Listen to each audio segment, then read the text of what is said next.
So, not too very long ago, someone gifted me a wonderful book by Khalil Gibran. It's his collected works. And I was glancing through it and found this interesting story, kind of a humorous story. So, I'm going to read it for you to reflect on, and I'll throw out a few things that occurred to me as I was reading. It's called The Wise Dog. One day, there passed by a company of cats and a wise dog. And as he came near and saw that they were very intent and heeded him not, he stopped. Then there arose in the midst of the company a large grave cat, and looked upon them and said, Brethren, pray ye, and when ye have prayed again and yet again, nothing doubting, verily then it shall begin to rain mice. And when the dog heard this, he laughed in his heart and turned from them, saying, O blind and foolish cats, has it not been written, and have I not known, and my fathers before me, that that which reigneth for prayer and faith and supplication is not mice, but bones?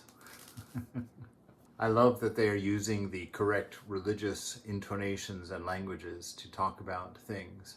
But the fact that they take the result of their prayer as being the thing in and of itself, it's a problem when your desires get mixed up with your religion and then begin to pick and choose the things that are attractive to your desire about your religion to be the things that are true to you, to be the things that you think are worth the value of your religion, and then begin to divide accordingly. And of course, what happens with the cat's religion is it becomes a religion for cats. And the dog and his religion, it would become a religion for dogs. When really the religion was about faith and prayer and relationship with the divine and building that relationship, and becomes centered around unimportant things. Things that may have been culturally relevant, or things that may have been personally relevant or ethnically relevant or socially relevant, in fact, are not relevant, are not important. And so in our relationship with our own fundamental beliefs, our own ideals, it's always important to keep the mind widening and opening, to keep the self expanding. When you come into a love of particulars based on the fulfillment of desires that your religion may provide for you, the pleasures it may give to you, the satisfactions it may give to you, the holy feelings that it may give to you, the reassurances that it may give to you.